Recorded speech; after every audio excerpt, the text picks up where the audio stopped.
नमस्कार, प्रणाम। कैसे हैं आप? आइए शुरू करते हैं कि जो राम जी लाल सुमन, नाम तो बड़ा अच्छा, राम भी लगा हुआ है, उसके आगे जी भी लगा हुआ है, फिर लाल भी लगा हुआ है, मतलब किसी राम जी के लाल और सुमन फूल भी हैं। लेकिन जवान उतनी ही कड़वी, उतनी ही मूर्खता भरी पड़ी इन लोगों में। राम जी लाल सुमन जी कहते हैं कि राणा सांगा ने बाबर को भारत भूमि पर अटैक करने के लिए बुलाया था, और अखिलेश यादव जी कह रहे हैं कि राम जी लाल दलित हैं इसलिए उनके खिलाफ मारपीट हुई, या उनके मारे वो तो मिले नहीं, उनके कुर्सी उर्सी तोड़ दी, 2 4 5 लाल कुर्सियां तोड़ दी, जो कि उसमें दिखाई दे रही वीडियो में। मतलब आप दलित हो तो आपने ठेका ले रखा, आप किसी की भी बेइज्जती कर दोगे। यही बात आपको अखरती है कि हमको शेड्यूल कास्ट और शेड्यूल ट्राइब कहकर हमको अपमानित किया जाता है। जब ये बात आपको अखरती है तो आप उसके खिलाफ लड़े ना, तो फिर दूसरों को आप इस जाति का तुम फायदा भी उठाओगे, दलित होने का फायदा भी उठाओगे, लोगों को गालियां भी दोगे। अगर कोई उसकी प्रतिक्रिया करे कि मैं दलित हूँ, कौन सा देश, किस देश का ये कानून ये कहता है कि आप दूसरों को गाली दो, जैसे मायावती भी देती थी, फिर उसके बाद कहो हम दलित हैं इसलिए सताया जा रहा है। राम जी लाल सुमन, आप दलित हो इसलिए नहीं सताया जा रहा है, आप दलित हो गए। ऐसा तो कहीं सनातन वैदिक धर्म में कोई मानता ही नहीं है, कोई दलित नाम का कोई वर्ड है। अगर सो कॉल्ड दलित वर्ड है तो संविधान में भी नहीं है, वो तो वहाँ भी अनुसूचित जाति और जनजाति है, और अन्य पिछड़े वर्ग का उल्लेख किया गया, जाति का उल्लेख नहीं किया गया उसमें भी। तो फिर तुम इसी दलित जाति का तो फायदा उठाकर तुम फिरोजाबाद से सांसद रहे, तुम्हारा लड़का जलेसर से लड़ा गो कि वो चुनाव हार गया। यानी वैसे दलित दलित चिल्लाओगे, दलित के नाम पे आरक्षण भी लोगे, लेकिन दलित नाम का उपयोग करोगे, एसटी एससी से धमका कर लोगों को गालियां भी दोगे, और तुम सोचते हो एससी एसटी एक्ट से कोई डर जाएगा, झूठे एक्ट लगाओगे। ये तो बहुत प्रक्रिया चली आ रही है झूठे एक्ट लगाना, तो ये तुम्हारी कायरता का प्रतीक है। आपकी तो औकात ही जो राणा संग्राम सिंह के सामने बोल उठो। सारा बेड़ा गर्क किया इन मूल निवासी थ्योरी ने, जबकि सबको ये मालूम है कि पहला मनुष्य अफ्रीका के पूर्वी तट पर उत्पन्न हुआ, आज से करीब 2 लाख वर्ष पूर्व इस वेश में, जैसा कि हम होमो सेपियंस हैं। यद्यपि मानव उससे भी पहले हुआ, होमिनिड्स, क्रो-मैग्नन, आयोनिडल मानव आए जिनका अस्तित्व खत्म हो गया। उससे पहले होमो पिथेकस थे, होमो इरेक्टस रेक्टस थे, किसी तरह के मानव आए, बहुत तरह के मानव आए। लेकिन जो आज का मानव है 2 लाख या 2.5 लाख वर्ष पूर्व आया, जिसके कि अवशेष दक्षिण अफ्रीका बार बार याद आ जाता है। दक्षिण अफ्रीका तो एक देश है अफ्रीका का। अफ्रीका कॉन्टिनेंट में ले सारे मानव जो है अफ्रीका से ही आए। तो आप तो मूल निवासी तो कोई भी नहीं है, आप भी नहीं हो। ये कहाँ लिखा हुआ है कि जो एसटी ओबीसी में जो अब आ रहे हैं, जो पॉलिटिकल रूप से आ रहे हैं, जिनका कहीं किताबों में हिस्ट्री में कोई उल्लेख नहीं है, कोई दलित शब्द का उल्लेख तो कहीं भी नहीं मिलता। शूद्र उन लोगों को कहा करते थे जो कि कर्म से, जन्म से नहीं, जन्म से कोई शूद्र था ही नहीं। तो जब ये दलित शब्द, एसटी एससी शब्द ही नहीं मिलता, ना वेदों में, कहीं हमारी हिस्ट्री में नहीं मिलता, तो ये दलित का जो फंडा है ये तो बकवास है, इसकी कोई वैल्यू नहीं रखते। और तुम कहते हो मूल निवासी हैं दलित, एसटी एससी ओबीसी मूल निवासी हैं। मूल निवासी हो ही नहीं, कैसे हो मूल निवासी हैं जब सारे अफ्रीका से ही आए हैं, पहला मानव अफ्रीका में बना, तो मूल निवासी कैसे हो? और फिर तुम तो मूल निवासी थे, लेकिन जब इस्लामिक आक्रमण हुआ तो राजपूत और ब्राह्मण लड़ रहे थे, जो सो कॉल्ड दलित नहीं है। भरतपुर के महाराजा लड़ रहे थे, वो भी दलित नहीं है, एससी भी नहीं है वो। अब सुहेल देव पासी जो है इतनी बहादुरी से युद्ध लड़े, जिन्होंने सालार गाजी का गर्दन काट दी, जिस पर आज ये मजार लगाते हैं। तो अगर सुहेल देव पासी के वंशज ये कहें कि हम बहादुर हैं तो बात बनती है, क्योंकि गो की पूरी बिरादरी तो कभी बहादुर हो ही नहीं सकती। ये भी बड़ा गलत कंसेप्ट है, क्योंकि हर बिरादरी तलवार के डर से सलवार पहनी है। कोई भी बिरादरी लीजिए तो पूरी बिरादरी का तो ठेका ना मैं ले रहा हूँ ना आपको लेना चाहिए, लेकिन दलित होने के नाते आप किसी को भी गाली दे दोगे तो ये तो बर्दाश्त नहीं किया जाएगा, और ना बर्दाश्त करना चाहिए। जिंदी कौमें कभी बर्दाश्त नहीं करती। अगर कहीं लड़की का रैप होता है और बाई दी वो दलित लड़की हुई, तो उस लड़की को ये दलित में बदलना चाहते हैं। बायोलॉजिकली कोई दलित वलित नहीं होता। जो फीमेल है बायोलॉजिकली वो लड़की है। उसमें कहीं दलित और कहीं ओबीसी, कहीं जनरल ब्राह्मण का टप्पा नहीं मर रहा। तो आप तो दलित राजनीति करके दलितों का ही नुकसान कर रहे हो, क्योंकि उसमें गाहे बेया गाहे जब एक ग्रुप आप बना देते हो तो दूसरा ग्रुप आपसे खड़ा हो जाता है, आपके खिलाफ खड़ा हो जाता है। और जो ग्रुप आपसे शक्तिशाली है, संख्या में बल में भी आपसे कम नहीं है, ये बहुजन वाला तो फंडा छोड़ दीजिए कि ओबीसी आपके साथ आ जाएंगे। देखिए गलत काम के लिए ओबीसी और एसटी और एससी का जो अपवित्र गठबंधन है वो चलने वाला नहीं है।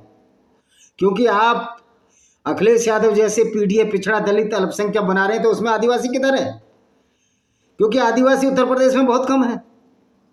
इसलिए ये पॉलिटिकल लीडर तो अपने मतलब की बात करते हैं, मुझे ना बीजेपी मतलब है, कांग्रेस का मतलब है, लेकिन महाराणा संग्राम सिंह पर अगर टिप्पणी उठाई तो निश्चित तौर पर इतिहासकारों की भी गलती है, जिन्होंने गलत तरीके से बाबरनामे में तो अपने हिसाब से लिखेगा वो। तो राणा सांगा पहले कौन थे पहले ये बता देते हैं। और ये दलित के नाम पर जो तुम गलत सलत कार्य कर रहे हो, हम दलित हैं, तुम दूसरों को गाली देते हो तब दलित नहीं होते। ब्राह्मण बनिया चोर बाकी सब BS4 तब दलित नहीं होते। और ऐसे बेशरम नेताओं की जिनकी जातियों को गाली पड़ी मायावती के साथ वोट करते हैं, उनको समझ लेना चाहिए वो किस तरह के लोग हैं। और मायावती हमारा आदर्श नहीं हो सकती। अगर जातिगत आदर्श लगाओ तो हर जातियों के अपने आदर्श हैं, और फिर राणा सांगा तो सबके आदर्श हैं। देवी अहिल्याबाई होलकर, राणा सांगा, गुरु गोविंद सिंह, जिन्होंने देश के लिए लड़ाई लड़ी, देश की स्वतंत्रता के लिए लड़ाई लड़ी या इस्लामिक शासन से मुक्ति दिलाने के लिए लड़ाई लड़ी, क्या राणा संग्राम सिंह सिर्फ राजपूतों के लिए लड़ रहे थे? क्या राणा संग्राम सिंह के साथ भील नहीं थे? क्या और जातियां नहीं थी? क्या हथियार बनाने वाले लोहार तलवार नहीं बनाते थे? तो ये जो सो कॉल्ड कुछ पर्टिकुलर कम्युनिटी है उत्तर प्रदेश में, जिनके दिमाग खराब हो गए और लोगों को गालियां देती पड़ती हैं, पर्टिकुलर कम्युनिटी के पर्टिकुलर लोग, सब लोग नहीं बेचारे, बड़े अच्छे अच्छे लोग हैं। तो इन पर्टिकुलर लोगों में ये लीडर्स आते हैं जो जाति के नाम पर लोगों को भड़काते हैं, और दलित के नाम पर दूसरों को गाली दोगे ये सहन नहीं किया जाएगा। क्रिया के विपरीत प्रतिक्रिया होती है। आपने गलत बोला, आपके साथ हासिल हो गया, इससे भी बुरा हासिल हो सकता था। जब कानून लुंज पुंज हो, कोई फैसला ही ना करे, तो इस तरह की घटनाएं तो बढ़ेंगी, निश्चित तौर पर बढ़ेंगी। होना तो यही चाहिए था। उन्होंने एक और कानून बना रखा कि जो संसद में बोला हुआ शब्द है उस पर कोई कार्रवाई नहीं होगी। क्यों नहीं होगी भाई? आप सीधा सीधा राणा संग्राम सिंह को गाली दे रहे हो तो हमारा भी खून खोल रहा है।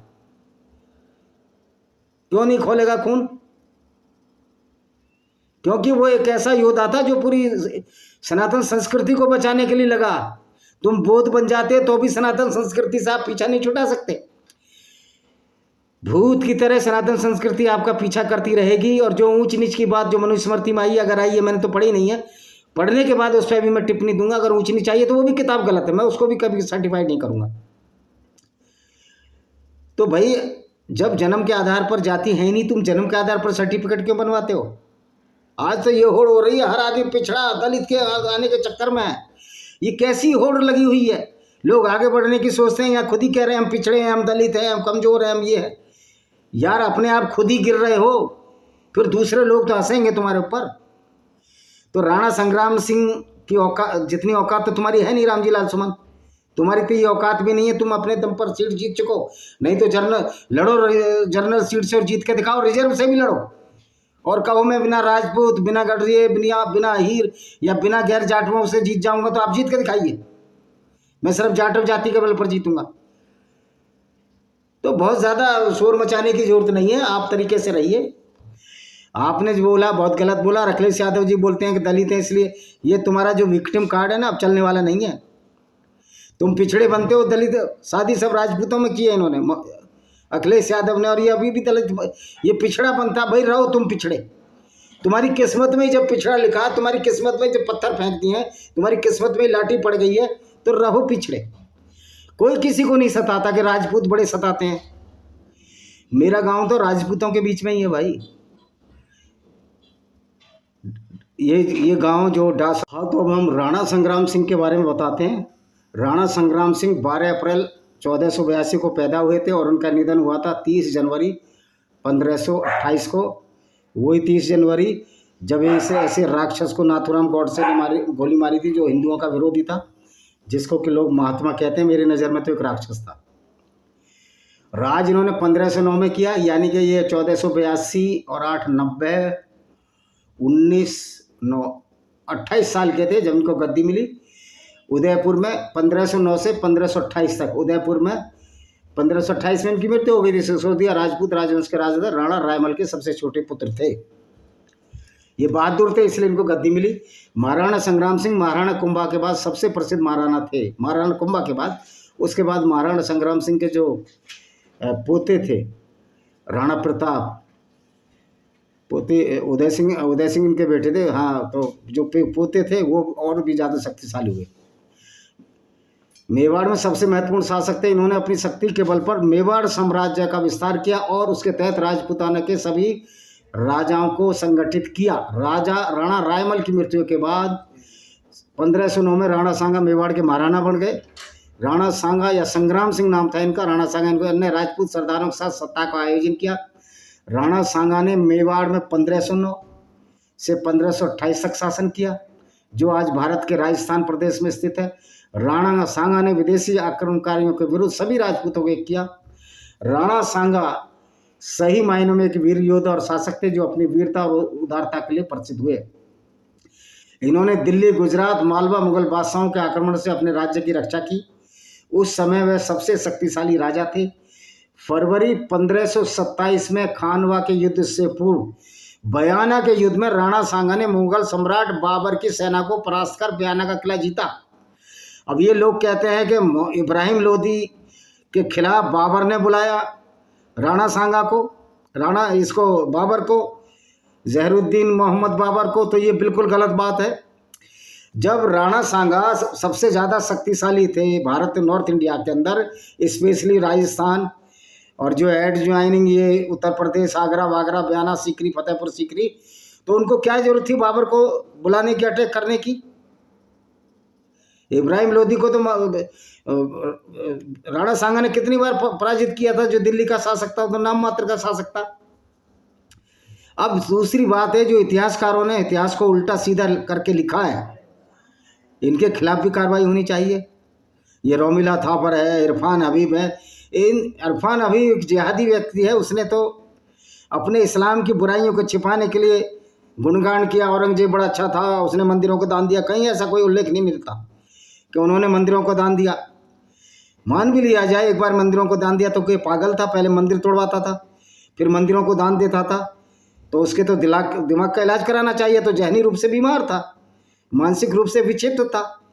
तो ये तो बड़े शर्म की बात है कि एक ऐसा विक्षिप्त औरंगजेब 88 साल की उम्र में मरा और भारत पर राज कर गया।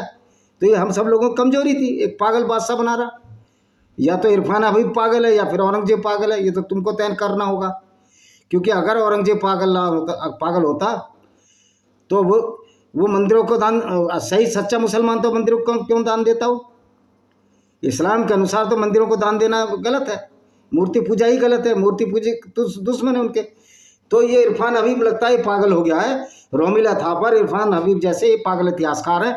न इनको इस्लाम की समझ है, न कुरान की आयतों की समझ है। इतिहास को दोबारा लिखने की जरूरत है। अच्छा जी, अब जब हरा दिया था बयाना में, इन्होंने दिल्ली, गुजरात और मालवा मुगल बादशाहों के आक्रमणों से अपने राज्य की रक्षा की। उस समय सबसे शक्तिशाली राजा थे। फरवरी 1527 में खानवा के युद्ध से पूर्व बयाना के युद्ध में राणा सांगा ने मुगल सम्राट बाबर की सेना को परास्त कर बयाना का किला जीता। खानवा की लड़ाई में हसन खान मेवाती राणा जी के सेनापति थे, और यही हसन खान मेवाती के बाद बहुत सारे इब्राहिम उनके राणा प्रताप के साथ भी थे। युद्ध में राणा सांगा के कहने पर राजपूत राजाओं ने पाती पैरवन परंपरा का निवारण किया। पाती पैरवन मतलब एक तरह की लड़ाई का वो है, पंक्ति वाइज लड़ाई होगी। बयाना के युद्ध के पश्चात 16 मार्च 1527 में खानवा के मैदान में राणा सांगा घायल हो गए। ऐसी अवस्था में राणा सांगा जी को युद्ध मैदान से बाहर निकलना पड़ा। उनकी जगह उनके परम मित्र राज राणा अज्जा झाला ने ले ली। उन्होंने अपनी वीरता से दूसरों को प्रेरित किया, और ये झाला चौहानों की एक शाखा है। और उन्होंने अपनी स्टेट झालावाड़ में बनाई है। वैसे मूल रूप से ये गुजराती राजपूत हैं। इनके शासनकाल में मेवाड़ अपनी समृद्ध और सर्वोच्च ऊंचाई पर था। एक धर्मपरायण राजा की तरह उन्होंने अपने राज्य की रक्षा उन्नति की। राणा सांगा इतने वीर थे कि एक भुजा, एक आंख, एक टांग खोने और अनगिनत जख्मों के बावजूद उन्होंने अपना महान पराक्रम नहीं खोया। कहते हैं कि इनके 80 घाव लगे थे। सुल्तान मोहम्मद शाह मांडू के युद्ध में हराने और बंदी बनाने के बाद उन्हें उनका राज्य पूर्ण उदारता के साथ सौंप दिया। ये तो हिंदू गलती करते हैं। इस्लाम की गुंडागर्दी से निपटने के लिए तो इस्लाम वैसी गुंडागर्दी करनी चाहिए थी। अभी भी लोग समझ नहीं रहे। तो इनका जब पूरा नुकसान हो जाए, कुछ बचेगा नहीं, तब समझ में आया तो क्या का वर्षा जब कृषि सुखाने। यह उनकी बहादुरी को दर्शाता है। खानवा की लड़ाई में राणा जी को लगभग 80 घाव लगे थे। अतः राणा सांगा को सैनिकों का भग्नावेश भी कहा जाता है। बाबर भी अपनी आत्मकथा में लिखता है कि राणा सांगा अपनी वीरता तलवार के बल पर अत्यधिक शक्तिशाली हो गया है। वास्तव में उसका राज्य चित्तौड़ में था। मांडू के सुल्तानों के राज्य के पतन के कारण इससे बहुत से स्थानों पर अधिकार जमा लिया। उसका मुल्क 10 करोड़ की आमदनी का था। उसकी सेना में 1 लाख सवार थे, 1 लाख घुड़सवार थे। मायने रखती है। पूरी एक बटालियन, 3 बटालियन के बराबर। एक बटालियन 35,000 की होती है शायद, 3 बटालियन के बराबर होगी। बटालियन कंपनी नहीं, एक वो होती है ब्रिगेड की, 3 ब्रिगेड के बराबर। उसके साथ 7 राव, 104 छोटे सरदार थे। उसके 3 उत्तराधिकारी वैसे ही वीर और योग्य होते थे। मुगलों को राज्य हिंदुस्तान में न देता। 3 उत्तराधिकारी में ये उदय सिंह कमजोर आ गए ना सारे के सारे। अब राजा रायमल के 4 पुत्रों पृथ्वीराज सिसोदिया, जयमल, राणा सांगा और सहसा तथा 2 पुत्रियां थी।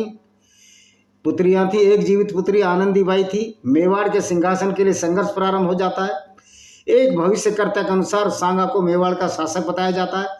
ऐसी स्थिति में कुंवर पृथ्वीराज व जयमल अपने भाई राणा सांगा को मौत के घाट उतारना चाहते थे, परंतु सांगा किसी प्रकार यहाँ से बचकर अजमेर पलायन कर जाते हैं। तब सन 1509 में श्रीनगर जो अजमेर है, अजमेर के करम सिंह पंवार मेफावत की सहायता से राणा सांगा को मेवाड़ राज्य प्राप्त हुआ। इनकी सैन्य वृत्ति देखो, कितना लड़ाकू, कितने वीर थे। मुगल साम्राज्य के संस्थापक बाबर ने अपने संस्मरणों में कहा है कि राणा सांगा भारत में सबसे अधिक शक्तिशाली शासक थे। जब उन्होंने इस पर आक्रमण किया और कहा कि उन्होंने अपनी वीरता तलवार से अपने वर्तमान उच्च गौरव को प्राप्त किया है। 80,000 घोड़े, उत्तम श्रेणी के 7 राजा, 9 राव, 104 सरदारों और रावल, 500 युद्ध हाथियों के साथ युद्ध लड़े। अपने चरम पर संघ युद्ध के दौरान 10,000 राजपूतों का बल जुटा सकते थे, 1,000 का। मालवा, गुजरात और लोधी सल्तनत की संयुक्त सेनाओं को हराने के बाद भी मुसलमानों पर अपनी जीत के बाद वो 3 लड़ रहे थे। इनके 3 मुसलमान, लोधी, इब्राहिम लोधी तो खुद बाबर का दुश्मन था, इसका राणा सांगा साहब का दुश्मन था। तो राणा संग्राम सिंह या राणा सांगा इब्राहिम लोधी के लिए क्यों मदद करते बाबर के मैदान में, बाबर के खिलाफ? ये बड़ी मूर्खता की बात है जो रामजी लाल सुमन ने कही है। मालवा, अच्छा, कहा जाता है सांगा ने 200 लड़ाई लड़ी और विभिन्न संघर्षों में उनकी आंख और तीर और हाथ पैर खो गए थे, हाथ कट गया था। मतलब एक तरह से इनकी जो सिटी प्लेस उदयपुर में राणा सांगा की प्रतिमा लगी हुई है। महाराणा सांगा ने सभी राजपूत राज्यों को संगठित किया, सभी राजपूत राजाओं को एक छत्र के नीचे लाए। उन्होंने सभी राजपूत राजाओं से संधि की और इस प्रकार महाराणा सांगा ने अपना साम्राज्य उत्तर में पंजाब, सतलज नदी से लेकर पूर्व में भयाना, सतलज नदी आप जानते हो कहाँ है ये? सतलज नदी हरी के पत्तन, फिरोजपुर, जहाँ ब्यास और सतलज मिलती है, यानी पंजाब भी आधा जीत लिया। नर्मदा नदी तक कर दिया, इधर मध्य प्रदेश भी जीत लिया। पूर्व में बयाना तक आ गए और इधर नर्मदा नदी थे, इंदौर सब उनके अंडर में आ गए। भरतपुर, ग्वालियर तक अपना राज्य विस्तार कर लिया। इस प्रकार मुस्लिम सुल्तानों की 150 वर्ष की सत्ता के पश्चात इतने बड़े क्षेत्रफल हिंदू साम्राज्य कायम हुआ। इतने बड़े क्षेत्र वाला हिंदू साम्राज्य दक्षिण में विजयनगर साम्राज्य ही था। दिल्ली सुल्तान इब्राहिम लोधी को खातौली एक बहुत जगह है, झालावाड़ जिले में पड़ती है, वह बाड़ी की युद्ध में 2 बार परास्त किया और गुजरात के सुल्तान को हराया। मेवाड़ की तरफ बढ़ने से रोक दिया। बाबर को खानवा के युद्ध में पूरी तरह से राणा ने परास्त किया और बाबर से बयाना का दुर्ग जीत लिया जो धौलपुर के पास है। इस प्रकार राणा सांगा ने भारतीय इतिहास पर एक अमिट छाप छोड़ दी। 16वीं शताब्दी के सबसे शक्तिशाली शासक थे। इनके शरीर पर 80 घाव थे। इनको हिंदू पंत की उपाधि दी गई थी। इतिहास में उनकी गिनती महानायक वीर के रूप में होती है। देखिए, इन्होंने मालवा पे विजय प्राप्त की। 1519 में गुजरात और मालवा की संयुक्त मुस्लिम सेनाओं के बीच राजस्थान में गागरोन के निकट, गागरोन ये झालावाड़ में किला है, झालावाड़ से लगा हुआ, गागरोन के निकट लड़ाई लड़ी गई। राजपूत संघ की जीत ने उन्हें चंदेरी के किले के साथ ये चंदेरी मालवा में है, यानी कि ये मध्य प्रदेश में आती है। मालवा के अधिकांश हिस्सों पर अधिकार कर लिया। सिलवाड़ी और मेदिनी राय जैसे शक्तिशाली राजपूत नेताओं के समर्थन के कारण मालवा की विजय राणा सांगा के लिए आसान हो गई। मेदिनी राय ने चंदेरी को अपनी राजधानी बनाया और राणा सांगा का एक विश्वसनीय जागीरदार बन गया। राणा सांगा चित्तौड़ से एक बड़ी सेना के साथ राव मेड़व देव के अधीन राठौरों द्वारा प्रबलित और महमूद खिलजी द्वितीय से गुजरात असफिलियों के साथ आसफ खान से मिला। जैसे ही लड़ाई शुरू हुई, राजपूत घुड़सवार सेना ने गुजरात कैवलरी के माध्यम से एक भयंकर हमला किया। कुछ अवशेष जो बिखरने से बचे राजपूत घुड़सवार गुजरात के सुदृढ़ीकरण को पार करने के बाद मालवा सेना की ओर बढ़े। सुल्तान की सेनाएं राजपूत घुड़सवार का सामना करने में असमर्थ थी और बुरी तरह हार का सामना करना पड़ा। उनके अधिकांश अधिकारी मारे गए और सेना का लगभग सर्वनाश हो गया। यानी अल्लाह की फौज हार गई काफिरों से। अल्लाह तो हर जगह हारता है। पाकिस्तान को हिंदुस्तान ने 4 बार विश्व कप में हराया है, यानी कि अल्लाह 0 और भगवान 4। ये तो हारिस सुल्तान ने भी वीडियो डाला है, जो कि एक्स मुस्लिम है और एथीस्ट है आजकल। खुद आसफ खान ने उड़ान में सुरक्षा की मांग की। सुल्तान महमूद घायल अवस्था में कैद किया गया। मालवा में जीत और हिंदू शासन को बहाल करने के बाद सांगा ने शाह को क्षेत्र के हिंदुओं से जजिया कर हटाने का आदेश दिया। फिर इन्होंने गुजरात जीता। मालवा वो क्षेत्र जो इंदौर के आसपास का है। ईडर राज्य के ईडर गुजरात में आपको पता होगा। उत्तरजा के सवाल पर गुजरात के सुल्तान मुजफ्फर शाह राणा ने कट्टर दावेदारों का समर्थन किया। 1520 में सागा ने ईडर सिंहासन पर रायमल की स्थापना की, जिसके साथ मुजफ्फर शाह ने अपने सहयोगी भारमल को स्थापित करने के लिए एक सेना भेजी। सांगा खुद ईडर पहुंचे और सुल्तान की सेना को पीछे कर दिया। राणा ने गुजराती सेना का पीछा किया और अहमदाबाद के रूप में सुल्तान की सेना का पीछा करते हुए गुजरात के अहमदनगर और विसनगर को भी जीत लिया। फिर लोधी पर भी विजय प्राप्त की। इब्राहिम लोधी को भी राणा ने हराया। इब्राहिम लोधी ने अपने क्षेत्र पर संघ द्वारा अतिक्रमण की खबरें सुनने के बाद एक सेना तैयार की। 1517 मेवाड़ के खिलाफ मार्च किया। राणा अपनी सेना के साथ राणा लोधी की सीमाओं पर खातौली में लोधी से मिले। खतौली नहीं, मुजफ्फरनगर वाली खातौली जो झालावाड़ में, और खतौली में आगामी लड़ाई में लोधी सेना को गंभीर चोट लगी। लोधी सेना बुरी तरह, खातौली है ये इधर श्योपुर कला के पास, कोटा 12 जिले में आती है ये। और उस बार चंबल पार करो तो फिर श्योपुर कला मुरैना, अब अलग डिस्ट्रिक्ट हो गया, पहले मुरैना जिले में था, वो मध्य प्रदेश में। लोधी सेना बुरी तरह परास्त होकर आ गई। एक लोधी राजकुमार को पकड़ लिया, कैद कर लिया। युद्ध में राणा स्वयं घायल हो गए थे। इब्राहिम लोधी ने हार का बदला लेने के लिए अपनी सेनापति मियाँ माखन के तहत एक सेना राणा सांगा के खिलाफ भेजी। राणा जी ने फिर से बाड़ी और धौलपुर के पास, जो बाड़ी है धौलपुर लगा हुआ, 1518 में लोधी की सेना को परास्त किया और लोधी को बयाना तक पीछा किया। इन विजयों के पश्चात राणा सांगा ने आगरा की लोधी राजधानी के भीतर फतेहपुरी सीकरी तक का इलाका खाली कर दिया। मालवा के सभी हिस्सों को जो मालवा सुल्तानों से लोधी द्वारा कब्जा कर लिया गया था, चंदेरी सहित संघ द्वारा रद्द कर दिया गया। उन्होंने चंदेरी के मेदिनी राय को भी हरा दिया। तो चंदेरी का किला मेदिनी राय को दिया। मुगलों से संघर्ष, देखिए मुगलों से। अब ये लोग जो कहते हैं कि बाबर को राणा सांगा ने बुलाया था, तो फिर बाबर से लड़ाई क्यों हुई भाई इनकी? इतिहासकार कहते हैं कि राणा सांगा ने सोचा अब बाबर वापस नहीं आएगा, इसलिए ये वापस नहीं जा रहा, यहीं जम गया। भाई ये तो इस्लाम तो लुटेरों का ग्रुप है, इस्लाम तो जमीन कब्जा करते ही हैं, तो वो इसलिए बाबर जाने वाला था ही नहीं। बाबर धीरे धीरे छोटी छोटी सल्तनतों को अपने कब्जे में ले गया और पूर्ण रूप से सल्तनत में बदल दिया। 21 अप्रैल 1526 को तैमुरिद राजा, जो तैमुरिद वंश का था, 5वीं बार भारत पर आक्रमण किया और पानीपत की पहली लड़ाई में इब्राहिम लोधी को हराया, उसे मार डाला। युद्ध के बाद संघ ने पृथ्वीराज कछवा के बाद पहली बार कई राजपूत वंशों को एकजुट किया और सांगा ने और 1 लाख राजपूतों की सेना बनाई, आगरा के लिए प्रस्थान किया। रांगड़ सांगा ने पारंपरिक तरीके से लड़ते मुगल रैकों पर आरोप लगाया।